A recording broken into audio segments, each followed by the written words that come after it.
India गठबंधन के लोहरदगा लोकसभा प्रत्याशी सुखदेव भगत जी हमारे साथ हैं। हम इनसे बात करते हैं। सर, पिछले लोकसभा चुनाव में आप बहुत काफ़ी कम अंतर से चुनाव हार गए, क्या इस बार क्या किस तरह? मैं समझता हूँ कि पिछली बार भी बहुत मैनिपुलेट करके हराया गया था। कांग्रेस की जीत थी। खूंटी और लोहरदगा में दो दावे के साथ कर सकता हूँ। इस बार हम उन चीजों कमियों को देख रहे हैं कि कहाँ पहली बात की वो त्रुटि या गलती ना हो पाए। और सबसे बड़ी बात है कि निश्चित रूप से ये जो चुनाव है ये जनता वर्सेस तानाशाह सरकार के बीच है। तो इस बार जनता ही मन बनाए हुए है और इसलिए मैंने पहले की तुलना इस बार मुझे लगता है कि मुझे अपेक्षाकृत कम मेहनत करनी पड़ी कि जनता एडामेंट है कि इस मोदी तानाशाह सरकार को किसी भी हालत में हराना है। किन मुद्दों के साथ आप जनता के बीच जा रहे हैं? ये सबसे बड़ी बात है। मैं समझता हूँ कि आपने ये क्योंकि लोकसभा के चुनाव है तो लोकसभा के चुनाव राष्ट्रीय मुद्दे पर लड़ी जाती है और राष्ट्रीय मुद्दे जो सबसे महत्वपूर्ण है वो संविधान बचाओ, लोकतंत्र बचाओ, ये महत्वपूर्ण है। और साथ लोकतंत्र और संविधान के बीच ही ये सारी चीजें हैं, सारी चीजें समाहित हैं।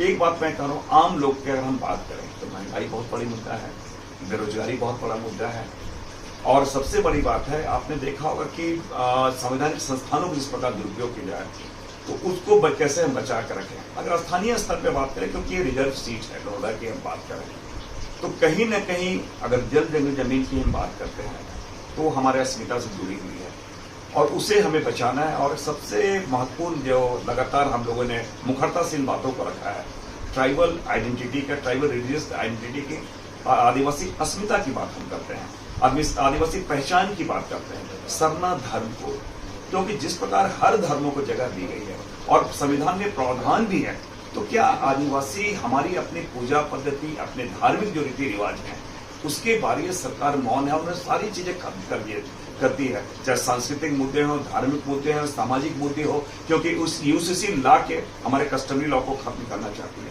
तो हम ये चाहते हैं कि हमारा इस बार ये जो हमारी धार्मिक पहचान है, सरना धर्म को, ये हमारा एक अहम मुद्दा है। जल जंगल जमीन हमें बचाना वो हमारा अहम मुद्दा है। तो इस प्रकार के जो स्थानीय मुद्दे हैं और अन्य मुद्दों की अगर हम बात करें तो कम्युनिकेशन किसी भी क्षेत्र के विकास के लिए बहुत महत्वपूर्ण है। और लगातार ये 3 बार के सांसद रहे, मंत्री रहे भारतीय जनता पार्टी के, डबल इंजन की सरकार की वो बात करते रहे। समीर जी जो भारतीय जनता पार्टी के प्रत्याशी हैं वो राज्यसभा के लगातार मेंबर रहे, 6 साल मेंबर रहे, लेकिन जो लोहरदगा भाया गुमला कोरबा होते हुए रेलवे कनेक्टिविटी के बारे वो शून्य रहे।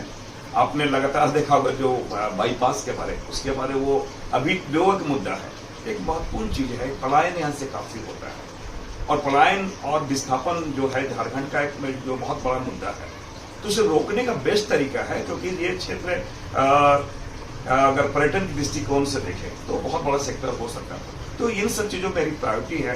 दूसरा जो है वो ये आपका स्पोर्ट्स है। स्पोर्ट्स के बारे में ये सारे पूर्ववर्ती सरकार जो है वो बड़ा ये कुछ ऐसा किया नहीं है जिसको कहा जाए कि हम इसको यहाँ का डेवलप करा सके इंफ्रास्ट्रक्चर के मायने में। तो ये सब हमारे जो प्रायोरिटी के सेक्टर है ताकि यहाँ के लोगों का विकास हो सके। कल उलगुलान रैली का आयोजन किया गया, उलगुलान का मतलब ही क्रांति है और वो सारे मुद्दे हमने टच किए हैं जो आम जनों से जुड़ा हुआ है और एक बदलाव का बयान जो है वो कल देखने को आपको मिलेगा। नामांकन को लेकर क्या किस तरह? 25 तारीख को सारे लोग हैं, हर जगह से हमारे कार्यकर्ता आएंगे, गठबंधन के लोग आएंगे। आप 25 तारीख को हमारे प्रभारी जी हैं, हमारे अध्यक्ष जी हैं, CLP के सारे लोग आएंगे। मैंने कहा कि वो कल सारी चीजें डिसाइड हो जाएगी। कल गए जो उलगुलान रैली में हम जा रहे हैं तो में सारी बातें हो जाएंगी, कौन कौन आ रहे हैं। ये थे सुखदेव भगत जिनका कहना है कि ये 25 को नामांकन करेंगे और कई कांग्रेस के कई दिग्गज इसमें शामिल होंगे। लोहरदगा से प्रीतम, 99 न्यूज।